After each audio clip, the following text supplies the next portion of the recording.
ಒಂದು ಕ್ಷಣ ಕಲ್ಪನೆ ಮಾಡ್ಕೊಳ್ಳಿ. ಅಂದ್ರೆ ನಿಮ್ಮ ಅತ್ಯಂತ ಆಪ್ತ ಸ್ನೇಹಿತ ಅಥವಾ ನೀವು ವರ್ಷಗಳ ಕಾಲ ಆರಾಧಿಸಿದ ನಾಯಕರೊಬ್ಬರ ಜೊತೆ ಬರೋಬ್ಬರಿ 7 ಮೈಲಿಗಳ ಕಾಲ ನಡ್ಕೊಂಡು ಹೋಗ್ತಾ ಇದ್ರಿ. ಸುದೀರ್ಘವಾದ ನಡಿಗೆ ಅದು. ಹೌದು. ಅವರ ಧ್ವನಿ ಕೇಳ್ತಾ ಇದ್ರಿ, ಮುಖ ನೋಡ್ತಾ ಇದ್ರಿ. ಆದರೆ ಆ ಪಕ್ಕದಲ್ಲಿರೋದು ಯಾರು ಅಂತಲೇ ನಿಮಗೆ ಗೊತ್ತಾಗ್ತಾ ಇಲ್ಲ. ಇದು ಕೇಳೋಕೆ ಯಾವುದೋ ಸೈಕಾಲಜಿಕಲ್ ಥ್ರಿಲ್ಲರ್ ಸಿನಿಮಾ ಕಥೆ ತರಾನೇ ಇದೆ. ಖಂಡಿತ. ಆದರೆ ಇದು ಸಿನಿಮಾ ಕಥೆ ಅಲ್ಲ, ಮರಿವಿನ ಕಾಯಿಲೆಯೂ ಅಲ್ಲ. ಇದೊಂದು ಮಾನವನ ಮನೋವಿಜ್ಞಾನದ ಕುರುಡುತನ ಅಂತಲೇ ಹೇಳ್ಬೋದು. ಇಂದಿನ ನಮ್ಮ ಈ ಆಳವಾದ ವಿಶ್ಲೇಷಣೆಯಲ್ಲಿ ನಾವು ಇತಿಹಾಸದ ಅತ್ಯಂತ ಪ್ರಸಿದ್ಧ ಎಮ್ಮೌಸ್ ಹಾದಿಯ ಕಥೆಯನ್ನ ಬಿಡಿಸಿ ನೋಡಲಿದ್ದೇವೆ. ರೋಡ್ ಟು ಎಮೌಸ್ ಬೈಬಲ್ನ ಲ್ಯೂಕ್ 24ನೇ ಅಧ್ಯಾಯದಲ್ಲಿ ಬರೋ ಘಟನೆಯಲ್ವಾ? ಅದೇ. ಇದು ಕೇವಲ ಒಂದು ಐತಿಹಾಸಿಕ ಅಥವಾ ಧಾರ್ಮಿಕ ಕಥೆ ಮಾತ್ರ ಅಲ್ಲ. ನಮ್ಮ ಮುಂದಿರುವ ಶೈಕ್ಷಣಿಕ ಪ್ರಬಂಧಗಳು, ಯುವಜನರ ಮಾರ್ಗದರ್ಶಿಗಳು ಮತ್ತೆ ದೇವತಾಶಾಸ್ತ್ರಜ್ಞರ ಬರಹಗಳ ಮೂಲಕ ಇದನ್ನು ನಾವಿವತ್ತು ವಿಶ್ಲೇಷಣೆ ಮಾಡ್ತಾ ಇದ್ದೇವೆ. ನೆಲೆ ಏನು ಅಂತ ಮೊದಲು ನೋಡೋದಾದ್ರೆ ನೋಡಿ, ಯೇಸುವನ್ನ ಶಿಲುಬೆಗೇರಿಸಿದ ನಂತರದ ದಿನ ಅದು. ಇಬ್ರು ಶಿಷ್ಯರು ಜೆರುಸಲೇಂ ತೊರೆದು ಎಮ್ಮೌಸ್ ಅನ್ನೋ ಹಳ್ಳಿಯ ಕಡೆಗೆ ನಡ್ಕೊಂಡು ಹೋಗ್ತಾ ಇದ್ದಾರೆ. ಆಘಾತ, ಭಯ, ಅಂದ್ರೆ ಎಲ್ಲವೂ ಮುಗಿದೋಯ್ತು ಅನ್ನೋ ಶೂನ್ಯ ಭಾವನೆ ಅವರನ್ನ ಆವರಿಸಿದೆ. ಖಂಡಿತ. ಅದೇ ಟೈಮ್ಗೆ ಒಬ್ಬ ಅಪರಿಚಿತ ಅವರ ಜೊತೆ ಸೇರ್ಕೊಳ್ತಾರೆ. ಯೇಸು ಅವರ ಪಕ್ಕದಲ್ಲೇ ನಡೆದು ಬರ್ತಾ ಇದ್ರು. ಅವರು ಆತನನ್ನ ಗುರ್ತಿಸೋದೇ ಇಲ್ಲ. ಒಂದು ನಿಮಿಷ, ಇಲ್ಲಿಯೇ ನನ್ನ ಮೊದಲ ಪ್ರಶ್ನೆ ಇರೋದು. ದುಃಖ, ಆಘಾತ ಏನೇ ಇರ್ಲಿ, 3 ವರ್ಷಗಳ ಕಾಲ ಜೊತೆಯಲ್ಲಿದ್ದ, ಪ್ರತಿಯೊಂದು ವಿಚಾರವನ್ನು ಹಂಚಿಕೊಂಡಿದ್ದ ವ್ಯಕ್ತಿಯೊಬ್ಬ ಪಕ್ಕದಲ್ಲೇ ಇದ್ದಾನೆ. ಕನಿಷ್ಠ ಆತನ ನಡೆಯನ್ನಾದ್ರೂ ಅಥವಾ ಧ್ವನಿಯನ್ನಾದ್ರೂ ಗುರುತಿಸಬಾರದೆ? ಇದು ನಂಬೋಕೆ ಸ್ವಲ್ಪ ಕಷ್ಟ ಆಗ್ತಾ ಇದೆ. ಹೌದು, ಮೇಲ್ನೋಟಕ್ಕೆ ಹಾಗೆ ಅನ್ಸುತ್ತೆ. ಮನುಷ್ಯನ ಮೆದುಳು ಅಷ್ಟು ಸುಲಭವಾಗಿ ಪರಿಚಿತ ಮುಖವನ್ನ ಮರೆಯೋಕೆ ಸಾಧ್ಯನಾ? ಇಲ್ಲಿ ಏನಾದ್ರೂ ಮಾಯಾಜಾಲ ನಡೆದಿದೆಯಾ ಅಥವಾ ಇದರ ಹಿಂದೆ ಬೇರೆನಾದ್ರೂ? ಮಾಯಾಜಾಲ ಖಂಡಿತ ಅಲ್ಲ. ಇದನ್ನೇ ಮನೋವಿಜ್ಞಾನದಲ್ಲಿ ಕಾಗ್ನಿಟಿವ್ ಡಿಸೋನನ್ಸ್ ಅಂತ ಕರೀತಾರೆ. ಅಂದ್ರೆ ನಮ್ಮದೇ ನಿರೀಕ್ಷೆಗಳ ಚೌಕಟ್ಟು. ಓಹೋ, ನಮ್ಮ ನಿರೀಕ್ಷೆಗಳೇ ನಮಗೆ ಅಡ್ಡಿ ಆಗೋದು ಅಂತನಾ? ಅದೇ. ಫಾದರ್ ಟೋನಿ ಅವರ ಧರ್ಮೋಪದೇಶದಲ್ಲಿ ಬರೋ ಕಾರ್ಲ್ ಬಾರ್ತ್ ಅವರ ಕ್ಷೌರಿಕನ ಕಥೆ ಈ ಮಾನಸಿಕ ಪ್ರಕ್ರಿಯೆನ ಅದ್ಭುತವಾಗಿ ವಿವರಿಸುತ್ತೆ. ಕಾರ್ಲ್ ಬಾರ್ತ್ ಪ್ರಸಿದ್ಧ ದೇವತಾಶಾಸ್ತ್ರಜ್ಞ ಅಲ್ವಾ? ಅವರ ಕ್ಷೌರಿಕನ ಕಥೆಯೇನೋ? ಹೌದು. ಒಮ್ಮೆ ಕಾರ್ಲ್ ಬಾರ್ತ್ ರೈಲಿನಲ್ಲಿ ಪ್ರಯಾಣ ಮಾಡ್ತಾ ಇರ್ತಾರೆ. ಪಕ್ಕದಲ್ಲಿ ಕೂತಿದ್ದ ಪ್ರವಾಸಿಯೊಬ್ಬ ಬಾರ್ತ್ ಅವರನ್ನೇ ನೋಡಿ, ನಾನು ಈ ಊರ್ನಲ್ಲಿ ಪ್ರಸಿದ್ಧ ಕಾರ್ಲ್ ಬಾರ್ತ್ ಅವರನ್ನ ಭೇಟಿಯಾಗ್ಬೇಕು ಅಂತ ಹೇಳ್ತಾನೆ. ಅರೆ, ಬಾರ್ತ್ ಪಕ್ಕದಲ್ಲೇ ಕೂತಿದ್ರೂ ಆತನಿಗೆ ಗೊತ್ತಾಗ್ಲಿಲ್ಲ. ಆಗ ಬಾರ್ತ್ ತಾನೇ ಆ ವ್ಯಕ್ತಿ ಅಂತ ಹೇಳ್ಕೊಳ್ದೆ ನಗ್ತಾ, ನಾನವರಿಗೆ ಪ್ರತಿದಿನ ಬೆಳಿಗ್ಗೆ ಕ್ಷೌರ ಮಾಡ್ತೀನಿ ಅಂತ ಉತ್ತರ ಕೊಡ್ತಾರೆ. ಖಂಡಿತ, ಇದು ತಮಾಷೆ ಆಗಿದೆ. ಅಂದ್ರೆ ಆ ಪ್ರವಾಸಿ ತಾನು ಕಾರ್ಲ್ ಬಾರ್ತ್ ಅವರ ಕ್ಷೌರಿಕನನ್ನ ಭೇಟಿಯಾದೆ ಅಂತ ಊರೆಲ್ಲ ಹೇಳ್ಕೊಂಡ್ ತಿರುಗಿದ್ನ? ನಿಖರವಾಗಿ ಅದೇ ಆಗಿದ್ದು.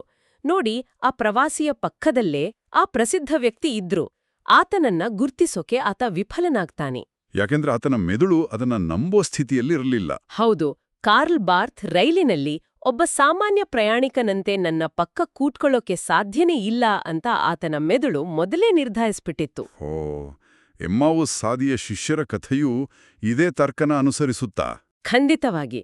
ಯೇಸು ರೋಮನ್ರನ್ನ ಹೊಡೆದೋಡ್ಸೋ ಒಬ್ಬ ಪ್ರಬಲ ಯೋಧ ಅಥವಾ ದೊಡ್ಡ ರಾಜಕೀಯ ನಾಯಕ ಆಗ್ತಾನೆ ಅಂತ ಅವ್ರು ನಂಬಿದ್ರು. ಅಂದ್ರೆ ಆತ ಶಿಲುವೆಯಲ್ಲಿ ಅತ್ಯಂತ ದುರ್ಬಲನಾಗಿ ನರಳುತ್ತಾ ಸತ್ತಾಗ ಆ ಇಡೀ ನಿರೀಕ್ಷೆಗಳ ಚೌಕಟ್ಟು ಚೂರಾಯ್ತಲ್ವಾ? ಅದೇ. ಸತ್ತ ವ್ಯಕ್ತಿ ಮತ್ತೆ ಬದುಕಿ ನಮ್ಮ ಪಕ್ಕದಲ್ಲಿ ನಡೆಯೋಕೆ ಸಾಧ್ಯವೇ ಇಲ್ಲ ಅಂತ ಅವರ ಮೆದುಳು ಸಂಪೂರ್ಣವಾಗಿ ಬ್ಲಾಕ್ ಆಗ್ಬಿಟ್ಟಿತ್ತು. ಅರ್ಥಾಯ್ತು. ಅವರ ಆಲೋಚನೆಗಳೇ ಅವರಿಗೆ ದಟ್ಟವಾದ ಪರದೆಯಾಗಿ ಬಿಟ್ಟಿದ್ವು. ಲೋಗೋಸ್ ಧರ್ಮೋಪದೇಶದಲ್ಲಿ ಅಂದ್ರೆ ಲೋಗೋಸ್ ಸರ್ಮನ್ಸ್ನಲ್ಲಿ ಇದೇ ವಿಚಾರವನ್ನ ಒಂದು ಅದ್ಭುತವಾದ ಸಾದೃಶ್ಯದ ಮೂಲಕ ವಿವರಿಸಿದ್ದಾರೆ. ಹೌದು, ಆ ಮಂಜಿನ ಉದಾಹರಣೆ ಅಲ್ವಾ? ಅದೇ. ದಟ್ಟವಾದ ಮಂಜಿನಲ್ಲಿ ಕಳೆದೋದ ಪ್ರಯಾಣಿಕನೊಬ್ಬ ತಾನು ತಲುಪಬೇಕಾದ ಗುರಿಯಿಂದ ಕೇವಲ ಕೆಲವು ಅಡಿಗಳಷ್ಟು ಮಾತ್ರ ದೂರದಲ್ಲಿರ್ತಾನೆ. ಆದ್ರೆ ಆ ದಟ್ಟವಾದ ಮಂಜಿನಿಂದಾಗಿ ಏನು ಕಾಣದೆ ಸಂಪೂರ್ಣವಾಗಿ ಭರವಸೆ ಕಳ್ಕೊಂಡು ಕುಸ್ತು ಬೀಳ್ತಾನೆ. ಎಕ್ಸಾಕ್ಟ್ಲಿ. ಆ ಇಬ್ರು ಶಿಷ್ಯರ ಸ್ಥಿತಿ ಕೂಡ ಹೀಗೆ ಇತ್ತು. ಅವರ ದುಃಖದ ಮಂಜು ಎಷ್ಟೊಂದು ದಟ್ಟವಾಗಿತ್ತು ಅಂದ್ರೆ ಪಕ್ಕದಲ್ಲೇ ನಡೀತಾ ಇದ್ದ ನೈಜ ವಾಸ್ತವ ಅವರಿಗೆ ಕಾಣಲೇ ಇಲ್ಲ. ತುಂಬಾ ಆಳವಾದ ಮಾತಿದು. ಜೊತೆಗೆ ಅವರು ಜೆರುಸಲೇಮನ್ನ ತೊರೆದು ಹೋಗ್ತಾ ಇರೋದು ಕೇವಲ ಆ ಎಮ್ಮೌಸ್ ಹಳ್ಳಿಗೆ ಹೋಗೋ ದೈಹಿಕ ಪ್ರಯಾಣ ಆಗಿರ್ಲಿಲ್ಲ. ಜೆರುಸಲೇಮ್ ಅಂದ್ರೆ ದೇವಾಲಯ, ದೇವರ ವಾಸಸ್ಥಾನ. ಹೌದು.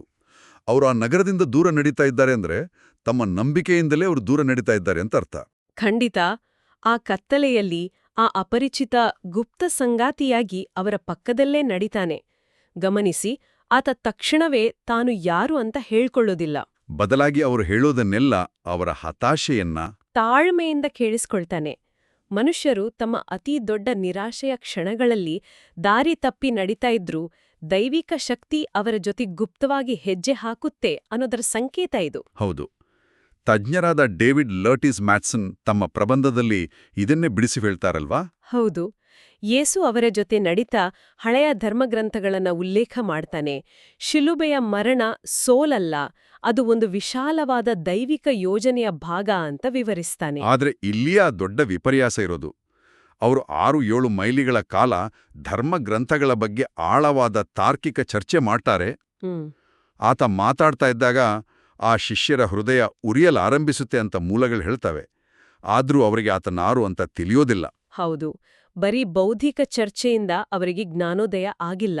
ಅದೇ, ಹೃದಯದಲ್ಲಿ ಏನೋ ಸಂಚಲನ ಆಗ್ತಾ ಇದೆ, ಮೆದುಳು ಆಲೋಚಿಸ್ತಾ ಇದೆ, ಆದ್ರೆ ಕಣ್ಣುಗಳು ಮಾತ್ರ ಇನ್ನೂ ತೆರೆದಿಲ್ಲ. ಕೇವಲ ಮಾತುಗಳು, ದೇವತಾಶಾಸ್ತ್ರದ ವಿಶ್ಲೇಷಣೆಗಳು ಅವರ ಕಣ್ಣು ತೆರೆಸಿಲ್ಲ ಅಂದ್ರೆ ಮತ್ಯಾವುದವರ ಕಣ್ಣು ತೆರೆಸ್ತು? ಇಲ್ಲಿಯೇ ಕಥೆ ಒಂದು ಅನಿರೀಕ್ಷಿತ ತಿರುವು ಪಡೆಯೋದು. ವಾಕ್ಯದಿಂದ ಭೋಜನದವರೆಗಿನ ಪ್ರಯಾಣ ಇದು. ಭೋಜನ ಅಂದ್ರೆ ಊಟದ ವಿಚಾರನಾ? ಅದೇ, ಶಿಷ್ಯರು ಎಮ್ಮೌಸ್ ತಲುಪ್ತಾರೆ. ಕತ್ಲಾಗ್ತಾ ಇದೆ ಅಂತ ಆ ಅಪರಿಚಿತನನ್ನ ತಮ್ಮ ಮನೆಯಲ್ಲಿ ಉಳಿದುಕೊಳ್ಳೋಕೆ ಅತಿಥಿಯಾಗಿ ಆಹ್ವಾನಿಸ್ತಾರೆ. ಸರಿ. ಆದ್ರೆ ಊಟದ ಮೇಜಿನ ಬಳಿ ಕೂತಾಗ ಆ ಅತಿಥಿ ಇದ್ದಕ್ಕಿದ್ದಂತೆ ರೊಟ್ಟಿಯನ್ನ ಕೈಗೆ ತಗೊಂಡು ದೇವರ ಸ್ತುತಿ ಮಾಡಿ ಅದನ್ನ ಮುರಿದು ಅವರಿಗೆ ಹಂಚ್ತಾನೆ. ಅರೆ, ಈ ಒಂದು ನಿರ್ದಿಷ್ಟ ಕ್ರಿಯೆ ನಡೆದ ಮರುಕ್ಷಣವೇ ಆ ಶಿಷ್ಯರ ಕಣ್ಣುಗಳು ತೆರೆಯುತ್ತವೆ. ಇದು ಹೇಗೆ ಸಾಧ್ಯ? ಗಂಟೆಗಟ್ಲೆ ನಡೆದ ಬೌದ್ಧಿಕ ಚರ್ಚೆಗಳು ಮಾಡಲಾಗ್ದನ್ನ ಒಂದು ಸಣ್ಣ ರೊಟ್ಟಿಯ ತುಂಡು ಮಾಡ್ತಾ? ಅದೇ ಆಶ್ಚರ್ಯ. ಇದು ಹೇಗಿದೆ ಅಂದ್ರೆ, ದಾರಿಯಲ್ಲಿ ಪರಿಚಯವಾದ ಅಪರಿಚಿತನೊಬ್ಬನನ್ನ ನಾವು ಮನೆಗೆ ಕರ್ಕೊಂಬರ್ತೀವಿ. ಆತ ನಮ್ಮ ಅತಿಥಿ. ಆದ್ರೆ ಆತ ನೇರವಾಗಿ ನಮ್ಮ ಅಡಿಗೆ ಮನೆಗೆ ನುಗ್ಗಿ ಅಲ್ಲಿನ ಪಾತ್ರೆಗಳನ್ನು ತಗೊಂಡು ನಮ್ಮ ಮನೆಯ ಯಜಮಾನ ತರ ನಮಗೆ ಊಟ ಬಡಿಸೋಕೆ ಶುರು ಮಾಡಿದ ಹಾಗಾಯ್ತು ಅಲ್ವಾ? ಖಂಡಿತ. ಇಮ್ಯಾಜಿನ್ ಮಾಡ್ಕೊಳ್ಳಿ. ಇದು ಆತಿಥೇಯನ ಅಧಿಕಾರವನ್ನೇ ಕಿತ್ಕೊಂಡ ಹಾಗೆ ಅಲ್ವಾ?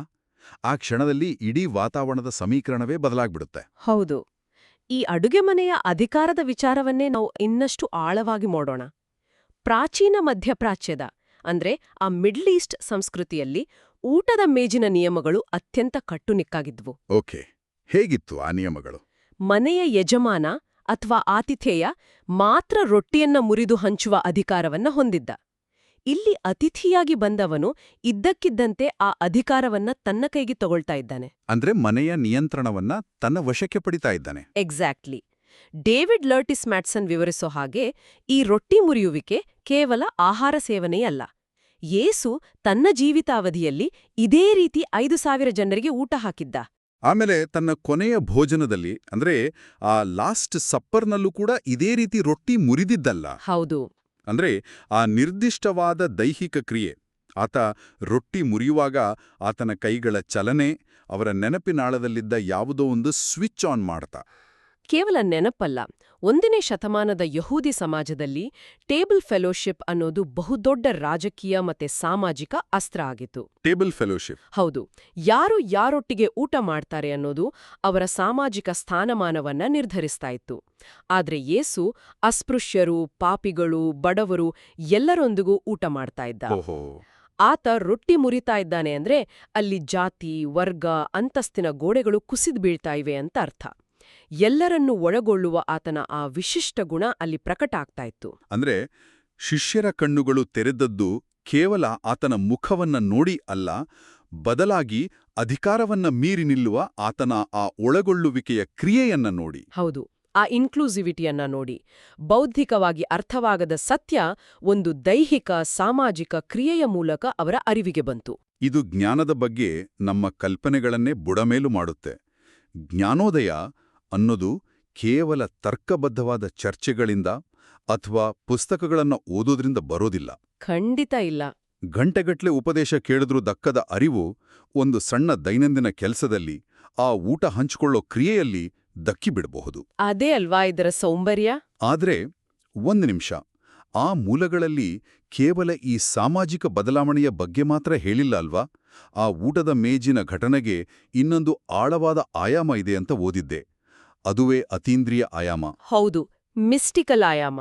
ಆ ಶಿಷ್ಯರು ಕೇವಲ ತಮ್ಮ ಗುರುವನ್ನಷ್ಟೇ ನೋಡ್ಲಿಲ್ಲ, ಬದಲಾಗಿ ಅಲ್ಲಿ ಏನೋ ಒಂದು ಪ್ರಬಲವಾದ ದೈವಿಕ ಶಕ್ತಿಯ ದರ್ಶನ ಆಯ್ತು ಅಂತ ಶೈಕ್ಷಣಿಕ ಪ್ರಬಂಧಗಳು ಉಲ್ಲೇಖಿಸುತ್ತವೆ. ಹೌದು. Peter G.R.D. ವಿಲಿಯರ್ಸ್ ಅವರ ಸಂಶೋಧನೆ ಈ ಕಥೆಯ ಅತೀಂದ್ರಿಯ ಬೇರುಗಳನ್ನ ಬಹಳ ಸ್ಪಷ್ಟವಾಗಿ ವಿವರಿಸುತ್ತೆ. ಅವರೇನ್ ಹೇಳ್ತಾರೆ? ಯೇಸು ಧರ್ಮಗ್ರಂಥಗಳನ್ನ ವಿವರಿಸುವಾಗ ಕ್ರಿಸ್ತನು ತನ್ನ ಮಹಿಮೆಯನ್ನು ಪ್ರವೇಶಿಸಿದನು ಅನ್ನೋ ಒಂದು ವಾಕ್ಯವನ್ನ ಬಳಸ್ತಾನೆ. ಈ ಮಹಿಮೆ ಅಥವಾ ಗ್ಲೋರಿ ಅಂದ್ರೆ ಆತನ ಕೀರ್ತಿ ಅಥವಾ ಪ್ರಖ್ಯಾತಿ ಅಂತಲ್ಲ. ಮತ್ತೇನು? ಪ್ರಾಚೀನ ಯಹೂದಿ ಪರಂಪರೆಯಲ್ಲಿ ಇದನ್ನ ಕಾವೋಡ್ ಯಹ್ವೆ ಅಂತ ಕರೀತಾರೆ. ಕಾವೋಡ್ ಯಹ್ವೆ ಅಂದ್ರೆ ಇದು ಕೇವಲ ಪ್ರಭಾವಲಯ ಅಥವಾ ಸಂತರುಗಳ ತಲೆ ಮೇಲೆ ಇರುವ ಹಾಗೆ ಚಿತ್ರಿಸ್ತಾರಲ್ಲ, ಆ ಬೆಳಕಿನ ಉಂಗುರು ಅಲ್ಲ ತಾನೆ? ಅಲ್ಲವೇ ಅಲ್ಲ. ಇದು ಭೌತಿಕವಾಗಿ ಅನುಭವಕ್ಕೆ ಬರೋ ದೇವರ ಅಸ್ತಿತ್ವನಾ? ಹೌದು, ಇದು ದೇವರ ನೈಜ ದೈವಿಕ ತೇಜಸ್ಸು. ಅಪೊಕ್ಯಾಲಿಪ್ಟಿಕ್ ಸಾಹಿತ್ಯದ ಪ್ರಕಾರ ಸ್ವರ್ಗೀಯ ಜೀವಿಗಳು ಅಥವಾ ದೇವದೂತರು ಬೆರಗುಗೊಳಿಸುವ ಬೆಳಕಿನ ರೂಪದಲ್ಲಿ ಪ್ರಕಟನೆಯಾಗ್ತಾರೆ. ಓಕೆ. ಈ ಮೂಲಗಳಲ್ಲಿ ಉಲ್ಲೇಖ ಮಾಡಿರೋ ಹಾಗೆ ಯೇಸುವಿನ ಖಾಲಿ ಸಮಾಧಿಯ ಬಳಿ ಕಾಣಿಸಿಕೊಂಡ ಇಬ್ಬರು ವ್ಯಕ್ತಿಗಳು ಮಿಂಚಿನಂತೆ ಹೊಳೆಯುವ ಉಡುಪುಗಳನ್ನ ಧರಿಸಿದ್ರು. ಇಂಥ ದರ್ಶನಗಳು ಪ್ರಾಚೀನ ಸಾಹಿತ್ಯದಲ್ಲಿ ದೈವಿಕತೆಯ ಪ್ರಕಟಣೆಯ ಸಂಕೇತಗಳು. ಅಂದ್ರೆ ಯೇಸು ತನ್ನ ಮಹಿಮೆಯನ್ನ ಪ್ರವೇಶಿಸಿದನೋ ಅಂದ್ರೆ ಆತ ಸಂಪೂರ್ಣವಾಗಿ ಆ ದೈವಿಕ ಸ್ವರ್ಗೀಯ ಅಸ್ತಿತ್ವವನ್ನ ಪಡ್ಕೊಂಡಿವಾನೆ ಅಂತ ಅರ್ಥ. ನಿಖರವಾಗಿ. ಆದ್ರೆ ಇಲ್ಲಿ ನಂಗೊಂದು ಗೊಂದಲ ಇದೆ. ಅಪೊಕಾಲಿಪ್ಟಿಕ್ ಅಂದ್ರೆ ಪ್ರಪಂಚದ ಅಂತ್ಯ, ಜ್ವಾಲಾಮುಖಿಗಳು, ಆಕಾಶದಿಂದ ಉಲ್ಕಿಗಳು ಬೀಳೋದು. ಇಂಥದೇನೋ ಭೀಕರವಾದದ್ದು ಇರ್ಬೇಕು ಅನ್ಸುತ್ತೆ ಅಲ್ವಾ? ಹೌದು. ಊಟದ ಮೇಜಿನ ಮೇಲೆ ಕೂತು ರೊಟ್ಟಿ ಮುರಿಯೋದು ಹೇಗೆ ಅಪೊಕಾಲಿಪ್ಟಿಕ್ ಆಗತ್ತೆ? ಇಲ್ಲಿಯೇ ನಾವು ಪದಗಳ ಅರ್ಥವನ್ನ ಸರಿಯಾಗಿ ಗ್ರಹಿಸಬೇಕು. ಅಪೊಕ್ಯಾಲಿಪ್ಟಿಕ್ ಅನ್ನೋ ಗ್ರೀಕ್ ಪದದ ಮೂಲ ಅರ್ಥ ಪ್ರಪಂಚದ ಅಂತ್ಯ ಅಂತಲ್ಲ. ಹೌದಾ? ಮತ್ತೆ ಅದರ ಅರ್ಥ ಏನು? ಅದರ ನೈಜ ಅರ್ಥ ಮುಚ್ಚಿರುವುದನ್ನು ತೆರೆಯುವುದು ಅಥವಾ ಬಹಿರಂಗಪಡಿಸುವುದು, ಅಂದ್ರೆ ಅನ್ವೇಲಿಂಗ್. ಓಹೋ. ಡಿವಿಲಿಯರ್ಸ್ ವಿವರಿಸುವ ಹಾಗೆ ಎಮ್ಮಾউಸ್ ಘಟನೆಯಲ್ಲಿ ನಡೆಯೋದು ಇದೇ. ಯೇಸು ರೊಟ್ಟಿಯನ್ನ ಎರಡಾಗಿ ಸೀಳಿದಾಗ ಕೇವಲ ಬ್ರೆಡ್ ತುಂಡಾಗೋದಿಲ್ಲ, ಬದಲಾಗಿ ಭೌತಿಕ ಜಗತ್ತು ಮತ್ತೆ ಆಧ್ಯಾತ್ಮಿಕ ಜಗತ್ತಿನ ನಡುವೆ ಇದ್ದ ಪರದೆಯೂ ಸೀಳುಗೋಗುತ್ತೆ ಅಂತನ. ಹೌದು. ಆ ಊಟದ ಕೋಣೆಯಲ್ಲಿ ಸ್ವರ್ಗ ಮತ್ತು ಭೂಮಿಯ ನಡುವಿನ ಗಡಿಗಳೇ ಅಳಿಸಿ ಹೋಗ್ತವೆ. ಅರೆ ಬಾಪರೆ! ಅಂದ್ರೆ ಆ ಶಿಷ್ಯರು ತಮ್ಮದೇ ಮನೆಯ ಡೈನಿಂಗ್ ಟೇಬಲ್ ಮೇಲೆಯೇ ಭೌತಿಕ ಮತ್ತೆ ಅತೀಂದ್ರಿಯ ಜಗತ್ತುಗಳೆರಡೂ ಒಮ್ಮೆಗೆ ಸೇರುವ ಒಂದು ಸೈಫೈ ಪೋರ್ಟಲ್ನಂತಹ ಅನುಭವವನ್ನ ಪಡಿತಾ ಇದ್ರು. ಖಂಡಿತ. ಅದೊಂದು ಸೈಫೈ ಪೋರ್ಟಲ್ ತರನೇ ಇತ್ತು. ದೇವರ ಮಹಿಮೆಯು ಭವಿಷ್ಯದಲ್ಲಿ ಎಲ್ಲೋ ಆಕಾಶದಲ್ಲಿ ನಡೆಯುವ ಘಟನೆ ಆಗಿರದೆ ಪ್ರಸ್ತುತದಲ್ಲಿಯೇ ಆ ರೊಟ್ಟಿಯ ತುಂಡಿನಲ್ಲಿಯೇ ಆ ಕ್ಷಣದಲ್ಲೇ ಪ್ರಕಟವಾಗುವಂತಹ ವಾಸ್ತವ ಆಗಿತ್ತು ಅಲ್ವಾ? ಅದೇ ಇದರ ಸಾರಾಂಶ. ಈ ಜ್ಞಾನೋದಯ ಆದ ತಕ್ಷಣ ಯೇಸು ಅಲ್ಲಿಂದ ಕಣ್ಮರೆ ಆಗ್ತಾನೆ ಅಂತ ಮೂಲಗಳು ಹೇಳ್ತವೆ. ಹೌದು. ಆದ್ರೆ ಗಮನಿಸಿ, ಆತ ಕಣ್ಮರೆ ಆದ್ರೂ ಶಿಷ್ಯರು ಮತ್ತೆ ದುಃಖಕ್ಕೆ ಜಾರೋದಿಲ್ಲ. ಆ ಮಂಜು ಮತ್ತೆ ಅವರನ್ನ ಆವರಿಸೋದಿಲ್ಲ. ಯಾಕೆ? ಯಾಕೆಂದ್ರೆ ಆತನ ಭೌತಿಕ ರೂಪ ಮರೆಯಾದ್ರೂ ಆತನ ಅತೀಂದ್ರಿಯ ಉಪಸ್ಥಿತಿಯು ಆ ರೊಟ್ಟಿಯಲ್ಲಿ, ಆ ಸಮುದಾಯದ ಭೋಜನದಲ್ಲಿ ಶಾಶ್ವತವಾಗಿ ಉಳಿದುಕೊಂಡಿದೆ ಅನ್ನೋದು ಅವರಿಗೆ ಅರಿವಾಗಿತ್ತು. ಭೌತಿಕ ರೂಪ ಇಲ್ಲದಿದ್ರೂ ದೈವಿಕತೆಯನ್ನ ಅನುಭವಿಸುವ ಹೊಸ ಮಾರ್ಗವನ್ನ ಅವರು ಕಂಡುಕೊಂಡಿದ್ರು. ವಾವ್! ಇದನ್ನೇ ಯೂಕರಿಸ್ಟ್ ಅಥವಾ ಪವಿತ್ರ ಭೋಜನದ ಆಧಾರ ಸ್ತಂಭವನ್ನಾಗಿ ನೋಡಲಾಗುತ್ತೆ ಅಲ್ಲ? ಹೌದು, ಎಕ್ಸಾಕ್ಟ್ಲಿ. ಇದು ಇಡೀ ಕಥೆಯನ್ನ ನೋಡುವ ದೃಷ್ಟಿಕೋನವನ್ನೇ ವಿಸ್ತರಿಸುತ್ತೆ. ಅಂದ್ರೆ ದುಃಖದಿಂದ ಕಣ್ಣು ಮಂಜಾಗಿದ್ದ ಇಬ್ಬರು ಶಿಷ್ಯರು ತಾವು ಕಳೆದುಕೊಂಡೆವು ಅಂತ ಭಾವಿಸಿದ್ದ ನಾಯಕನ ಜೊತೆಯೇ 7 ಮೈಲಿ ಹೆಜ್ಜೆ ಹಾಕಿದ್ರು. ಬೌದ್ಧಿಕ ಚರ್ಚೆಗಳು ಅವರ ಕಣ್ಣು ತೆರೆಸಲಿಲ್ಲ, ಆದರೆ ಅಪರಿಚಿತ ಅತಿಥಿ ಮನೆಯ ಯಜಮಾನನ ಅಧಿಕಾರವನ್ನ ವಹಿಸಿಕೊಂಡು ರೊಟ್ಟಿ ಮುರಿದಾಗ ಅವರ ಕಣ್ಣ ಮೇಲಿದ್ದ ಪರದೆ ಹರಿಯಿತು. ಆ ಕ್ಷಣದಲ್ಲಿ ಅವರು ನೋಡಿದ್ದು ಕೇವಲ ತಮ್ಮ ಹಳೆಯ ಗುರುವನ್ನಲ್ಲ, ಬದಲಾಗಿ ಆ ಕಾವೋಡ್ ಯಾಹ್ವೆಯನ್ನ.